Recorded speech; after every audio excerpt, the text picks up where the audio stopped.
Hi, I'm Javaune Simpson and welcome back to Speak Up. Now for today's topic, we're talking about...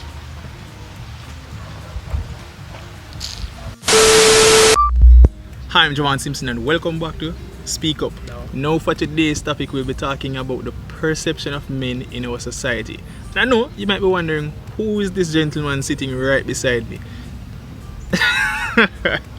Who is this gentleman sitting right beside me? He's none other than one of my brothers, Renard Riddim Anderson, and he's somebody that you would have heard from already as regards to a topic in which we would have discussed right here and Speak Up, and it's why can't some men handle rejection. He did a voiceover, a talented individual, as it pertains to poems and drama and all these things, so we'll be getting some insight from him as it regards to this topic, the perception of men in our society. Renard, what do you have to say about that topic?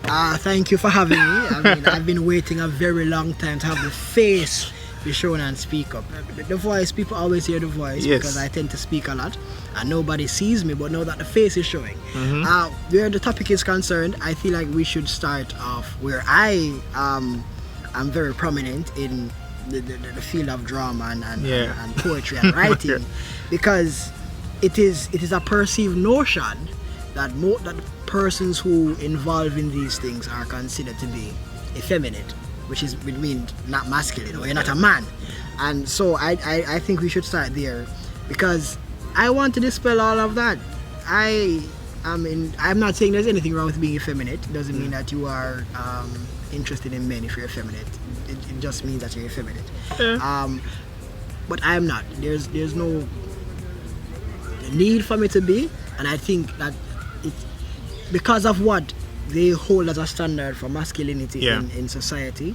If persons, and the line is so thin for masculinity in Jamaica especially, if a man steps out like barely, like slip, you fall off that line and you're no longer a man. And I think scarred forever, eh? Yes, and there's no way of getting back. So it doesn't matter if what you did is minuscule in comparison to all the good that you've done, that is what they consider to be masculine.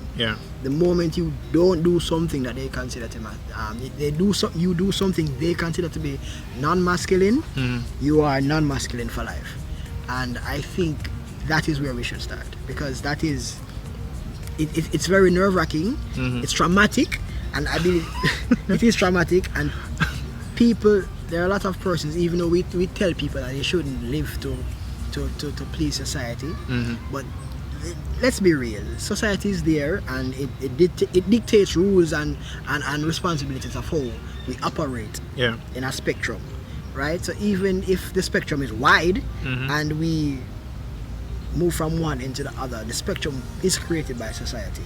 And I feel like we do, in some sense, work towards living up to society's standard and expectations. That's true. And even as you mentioned the trauma part, I really understand what it is that you're trying to say. Can just imagine somebody trying to embrace what it is that they feel that they're here on earth to do, and because of the worldwide perception or the national perception of the thing in which they feel as though they were called to do, they're not able to do it to the best of their abilities or as much as they want to do. And so it kind of scares the individual, perhaps push the individual in a box. I would have given a story already, on 2.5 Stooges. That's another project that we are working on along with Peter. He's not here, but you guys would have met Peter already as well, as we spoke about, things to expect in college. That's another video you guys can go and check out right here and Speak Up. That's something that I would have spoken about on 2.5 Stooges not too long ago. Perhaps the last episode it was. Where I was saying, I wanted to be a graphic designer. Well, I am a graphic designer, but in terms of going to a particular art institution, I wanted to go there. And one of the things I realized that persons had this perception of the school within itself, that if you're a male and you go there, then something something fishy about your brother. You understand me? And then I was like, alright, cool. Since me no want to label it, let me just back off. And I already had doubts about it already, because I had such perceptions myself. And so even at times we are guilty of spreading such negative things or aspects or factors and not really knowing the whole 100. Because I can't come on here and act like I've this is the way I've been thinking about it. Yeah, precisely. That would be wrong and ill of me to send false information, because we are raised in a society that teaches us these things, and it's only when we grow up and we realize certain things that we have to unlearn. When one teacher would say to de-garbage, just to get rid of the foolishness that get rid of the foolishness that you've learned, and put in the right information. How you're supposed to look at someone, not with a judging eyes, or to put them in a box and to say, oh, because you act this type of way, you're this type of person. But to say, let me get to know this person, to see who this person is for themselves, and not necessarily, the school, your friends, your small groups, because in some cases they say, show me your friends, and they tell me who you are. But really and truly, it could be one of the persons that is in the group that is friends with these people who are trying to change them for the better. But you're going to judge them because we don't know the inner runnings of the group. And I think we should really stop that. And I think it touched an I would say impressive point right there. Even another thing, I'm not the only Christian right here. Renard is a Christian as well.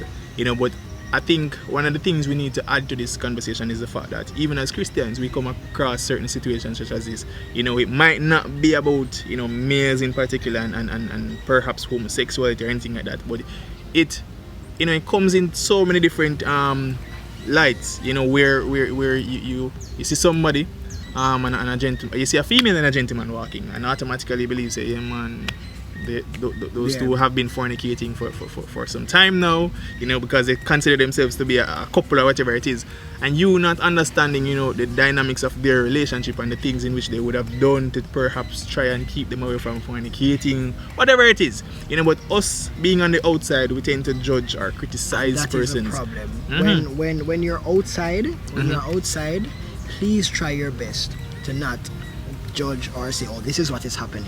Assumptions are never good for anyone. Even if the assumption is correct, it was an assumption in the first place which you, and it could have been wrong. You weren't sure about it until you got confirmation. So I would never encourage anyone to assume anything about anyone. But when we speak to the perception of men in society, we also speak on like roles and responsibilities. Right? And a lot of men feel like there are certain things that they're supposed to do, and certain things they're not supposed to do. And that would have been because of what society had already told them. Like when it comes to cooking and cleaning, and there's still a tug of war between men and women. There are some men who do it and don't see anything wrong with it, but there's still some men who believe, no, a woman, this is a woman's role, a woman should do this. True. And I think we should, if I ever get the opportunity to be married and have kids, right? Because we don't know what God has planned for me. If I ever get the opportunity, something great. Thank you, Lord. to be married and have kids, I both male and female, I will not treat them as if, oh, because you're a woman, this is what you're supposed to do. Because you're a male, this is what you're supposed to do. I'm sharing equal responsibilities to let them know that you're supposed to be able to do this for yourself, so that when you are out there's nobody that can take advantage of you because you don't know how to do it. That's true. There's a doctor, Dr. Knife. He said the reason why he wants a woman who can cook is not necessarily to cook for him, but she knows how to cook. She knows, okay, if my husband is in the kitchen doing this, he's supposed to be doing it. Like, these are the things that's supposed to be there, even if he's not doing it the correct way, because different persons cook differently. These are the things that are supposed to be in it.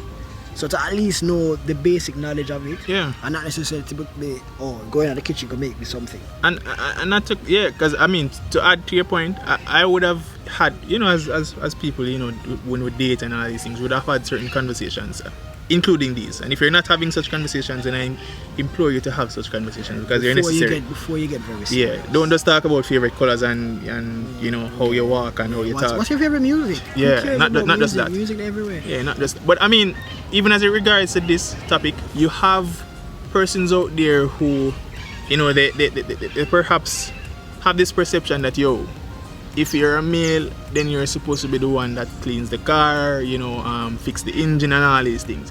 the thing about it is that I love to view things on a different level in terms of saying, yo, if it is that I'm getting married to somebody, by the help of God, by your grace and mercy, Lord, I'm getting married to somebody, I want her to be able to, you know, pick up where I leave off, in a sense. You know, if it is that I'm unable to do this, then please, you know, be able to do that. And I think that we should be able to share the duties, not necessarily you clean the bathroom, you do this or you do that. No, it should be something that all of us can do. One hand washes the other, yes. Precisely. And if it is that you can't do it, because I would have met females already that say, yo, I'm not a good cook, and they feel a way just to say it because, you know, they know that society expects them to be the chef in the family. And I'm like, don't worry about that, because if it is that what I cook you don't like, or you know, like how I cook the food, or I don't know how to cook the food, because you don't know, say YouTube I go get featured a lot of times. You know, I love to feature YouTube when I don't know how to do something. And so if it is that I feature YouTube and YouTube doesn't teach me the right way how to do it, then guess what? I want to be able to say to you, or you should be comfortable enough to say, right, then cool, we can eat out tonight then. So if we're not gonna cook, we can eat out tonight, you know, and we feel comfortable with that. You're not a female that will complain about that and say, why I can't cook today, and look how Javaune is there and no one. You understand me? I want us to be able to say, alright then cool, we can work through it no matter what it is. You know, we are seeing each other's face. Precisely. While the kitchen there empty, we're really hungry. We are. Another issue that plagues men is the provider role. And when I say plague, I don't mean that men shouldn't provide. Yeah. I mean because it is such, it's placed so heavily that men should be the main breadwinner and all these things. When they meet a woman that earns more than them, it becomes a problem. It tickles their insecurities. So true. And they laugh out. Their insecurities just come out and like making a lot of sound because they expect, based off what they were taught in the house or in society when they go outside and see all these things, that they're supposed to be the main breadwinner.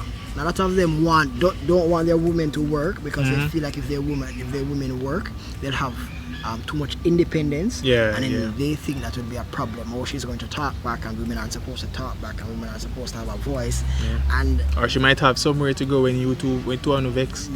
You know, because she have her own money type of thing. Right. So I think, and it is because of these notions, it creates the room for abuse. Right, and I have. It doesn't have to be physical either. It doesn't have to be physical, because a lot of people don't know that domestic abuse is like if a man used to give a woman money and he stops giving her money, it is considered it's a part of domestic abuse, right? So even in he stops giving her because of a particular reason, in terms of like you know, have a disagreement, right? So, it's and I agree with that. Considered domestic abuse. Along with other aspects, right? If for example, what I wanted to say is that I am planning a campaign called Men Hurt Too campaign, right? And this campaign would prepare yourselves for that, guys. I'm sure SpeakUp will be featuring that as many times as we possibly can.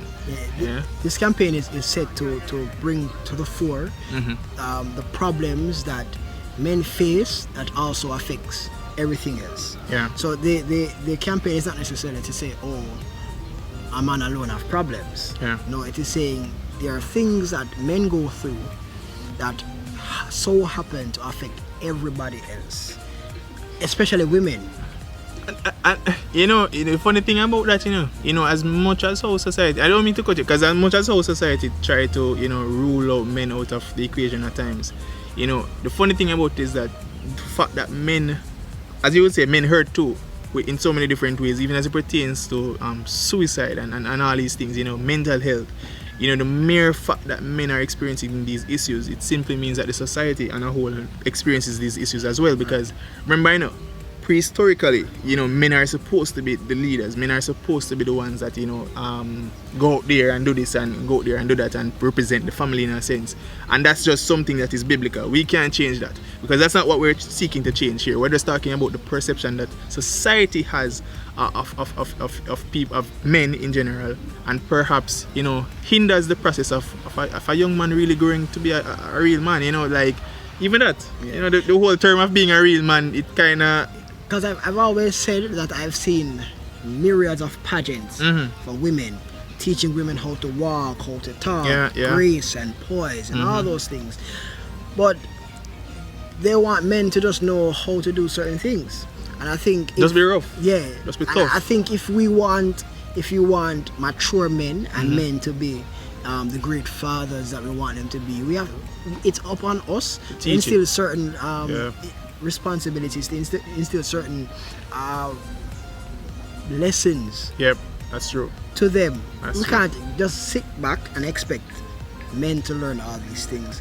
And then, I'm not saying all women go through pageants, because there are a lot of women who don't believe in pageantry and goes against them and stuff like that. But I'm saying there's a platform for them to learn these things. But even within the household or not, because remember, you know, like even within the household, you would have parents that would say, alright then, you say, Keisha, go shut the plate them, or go and go clean the bathroom. You know, say, a woman, are you supposed to do this? Sean, yeah man, let Sean alone, make Sean go play football. Sean a man, Sean can always do without doing all of these things. And so Sean grows up without necessarily knowing how to really wash the plate, right. You know, really how to cook. In a sense, you know, because Keisha was always the one that does it. And so afterwards now, when it is that this young man, Sean, you know, reaches, you know, manhood, he's now expected to be a father. He's now expected to be the one that, you know, does the cooking, does the cleaning and all of these things, if it is that the wife isn't at home. And if the wife isn't at home and he isn't able to do these things, then you consider him to be a worthless man.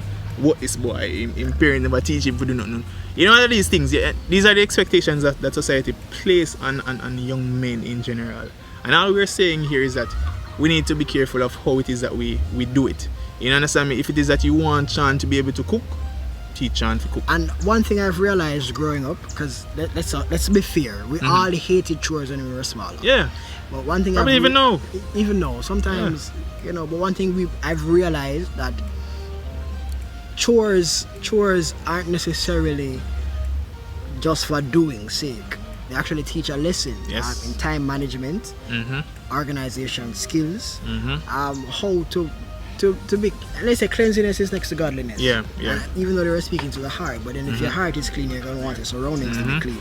Precisely. So if we look at it from that standpoint, that we're not, man supposed to know for cook because man can cook. Man supposed to know for cook because hand-to-eye coordination, supposed to be able to know measurements, supposed to be able to know time management. Alright, so I'm going to put this on now, when am I going to take it off for them something like that. And even though we're speaking heavily on the cooking, it's not, we're just using that as an example, a continuous example. But there are other things that necessarily, they just feel like when it comes to technical things, these are what men are supposed to do in the house, right? And even the more hands-on things are for the males, and you know, the less hands-on it is, then it's for the females. And it's still weird for persons to hear that women are engineers.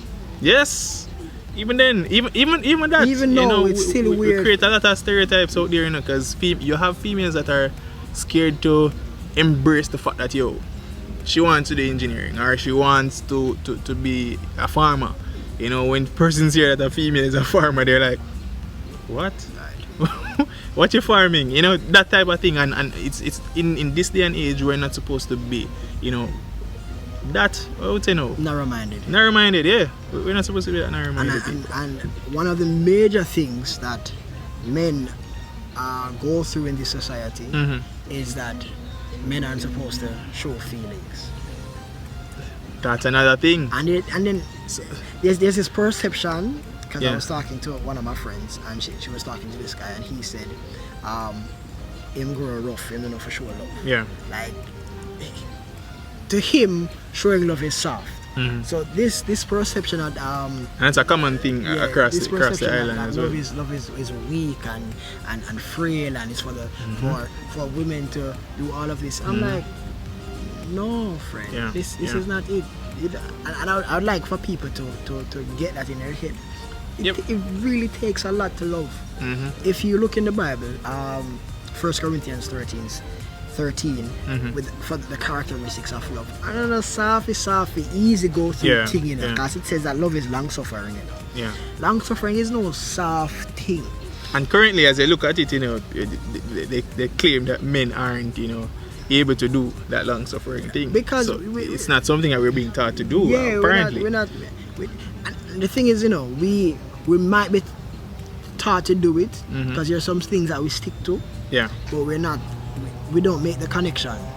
Yeah. We're not taught to make connections from one thing to the next. Yeah. But this and this is the same thing. The same way that I'm loyal to a football side. Yes. That's true. That's true. That's true. It's a good way to twist it. Yeah. It's the same way if we look at our wives. Like we saw opportunities for our side to win. They still lost. There's a similar, we see opportunities for our wives and friends to make the best decisions, and we still see them lose or fail. And I think the way we look at failure is also a problem. But that's for another another thing, eh? But to see them fail, we are ready to quit on them because they failed. And not necessarily seeing that, okay, because my side lose, I'm stick with them. My friend them lose, is they need me more. Yeah, that's true.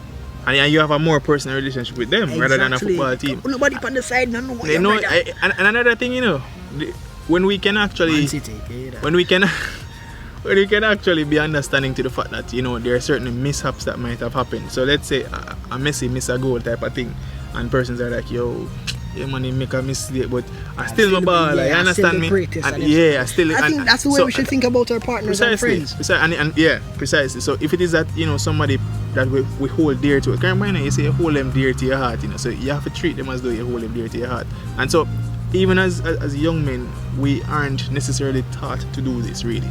And so I believe that despite it should be a thing that comes naturally, it is also something that we should teach as well, because not everybody will have that on an innate level, in a sense, or have it on the same level. You have some persons that are born and them love you, them know how to love you really and truly, right? And then you have some of us that really don't know how to do it, and it would have been perhaps due to the fact that we would have had different experiences in terms of, we probably have some heartbreaks, one bag of heartbreaks behind each other. A whole lot of trauma type of thing. The family we grew up in was Precisely. Father was never absent. grew up for no love type of thing. Never know for sure. As I said that, so I remember a line from Alkaline. No for we no grow for show love or no for sure. Something like that. Something to that extent. He would have said it in one of his songs. And that's so true, and you see it out there in our society now, even as it pertains to the violence taking over. And then we need to be careful of what we allow or person or members, males, females, whatever, to listen to. Yeah. Because a lot of them are so impressionable. That's the next topic. I've wanted for so long to talk about that topic. As a matter of fact, I started doing a video yesterday or day before yesterday, and I stopped because it just wasn't there. As a matter of fact, the video they cut for me, so probably never to talk about it yet. Probably need to talk about it with Riddim, so look out for that one. Can continue Riddim. Yeah, because you're so impressionable. They can hear certain things and they believe like, oh, this is the way I'm supposed to act. Yep. This is the way I'm supposed to move. This is what everybody is doing. And no, it's not what everybody is doing. Yes, music and art reflects life. But sometimes music and art is preaching, brother. Creates life. He's preaching right here. So we should be careful. We should be careful of what we listen. I'm not judging the music that you listen to. That's not what I'm saying. Because people can listen to the same music differently and have different impressions, and get a totally different message. That's true. Some persons listen for the lyrics to say, oh, this person is very lyrical. Some persons listen for the melody, for the beat. But even then, so I believe that even so, I think one of the points in which I would have said in a video that I was trying to do, as I mentioned before, like sometimes when we are watching something, listening to something, reading something, and we feel as though we're very strong on the inside, because that's us as human beings at times. We tend to believe we're stronger than it. It can't affect me. And it can't affect you. And so it might not. What happens, is that it might not be affecting you immediately, but over a period of time it does affect you, and it will catch up on you because subliminally it's being hidden right there. Warns against the things that you let into your heart. Precisely. Which is basically your mind. And the Bible said that, that's all. Yeah. So I mean, be careful. Like guard your heart. Guard your heart. Guard your heart. Because there's a lot of things that not just your, but guard your heart, right? Because there are a lot of things that will affect you without you even knowing. All of a sudden, you think of persons differently because of probably what you've been feeding yourself in the media and all those things. So that is another one of the things that we should, because we allow men to raise themselves.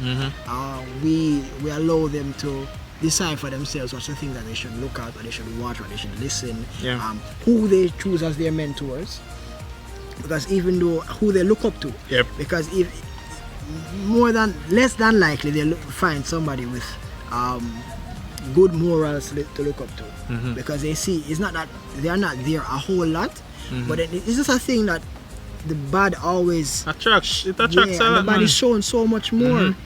Like when people see people doing good, they are so shocked. Like, and you wonder what. I think as human beings, we expect people to do bad. A lot of time. So even when somebody is doing something from their heart sincerely, we criticize it. We try to find and it. we try to fight it though. But once somebody is doing something bad, then we're like, alright, he's being his true self. Let's just embrace him. So I think all of those things encompass makes being a human being. But when we speak of how males are perceived, it makes being a man extremely hard. It really does. We are not allowed to express feelings. And I think right there is where the breakdown starts.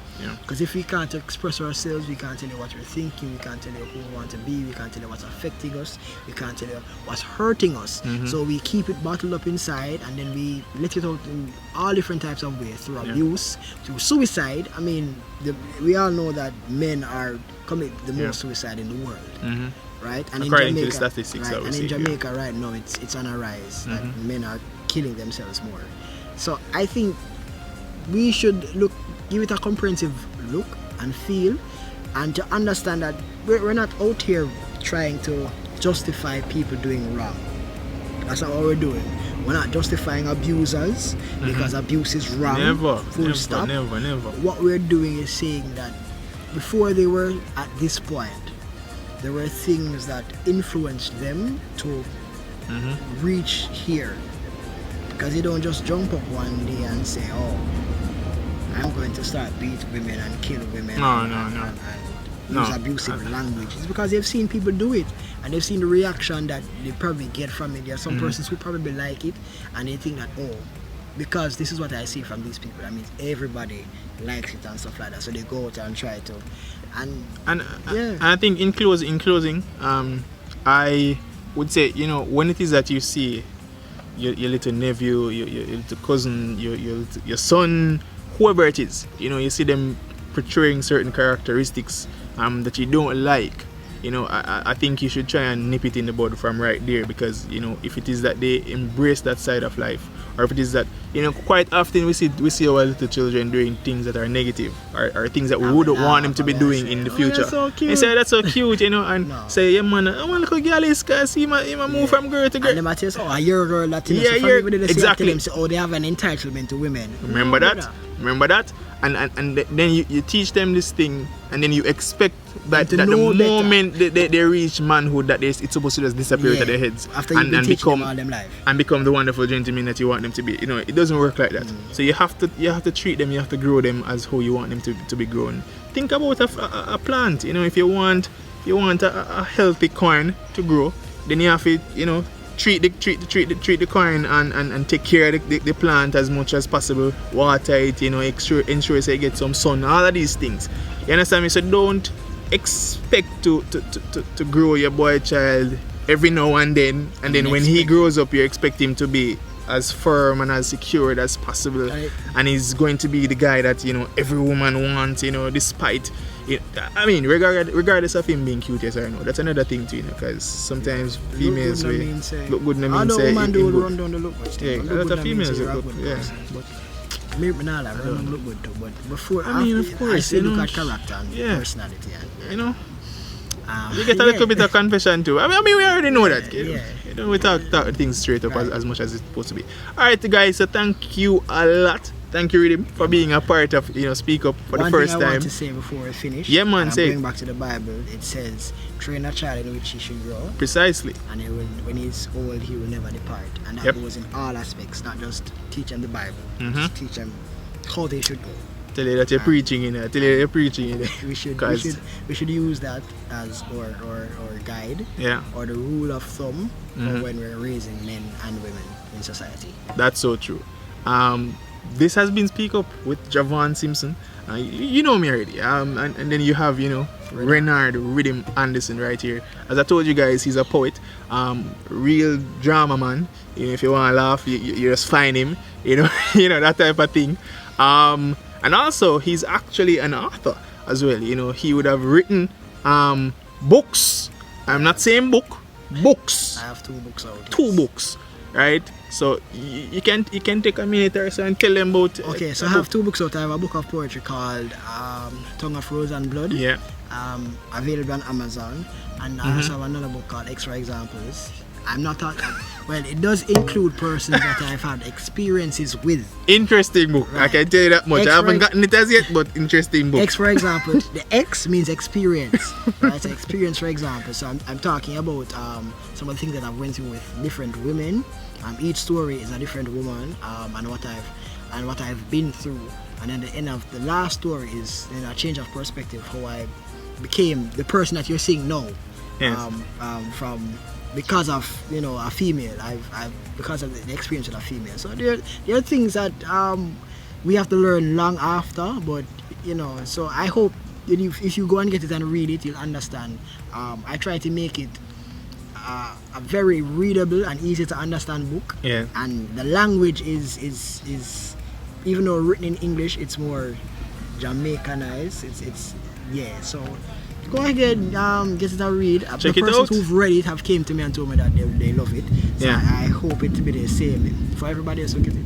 Yeah, man. Go ahead and check it out. I'll try to leave the link right there in the description so you guys can get it even easier, because I know some of you Javaune, which by the link there can't find the book. Alright, I'll put it right there in the links. Where? In the description, I should say. So thank you guys for supporting thus far. If it is that you like the video, go ahead and like the video. If it is that you want to comment on the video, go ahead and comment on the video. And if it is that you want to share the video, just share the video. You understand me? Get your friends to subscribe. Get friends to subscribe. Why not? I mean, good content makes sense. Makes sense. Right? So you're tuned in to Speak Up with Javaune Simpson, Riddim, Renard Anderson. So I said the Riddim before the Renard. But yeah, so stay. Oh. Thank you. Much love. God bless.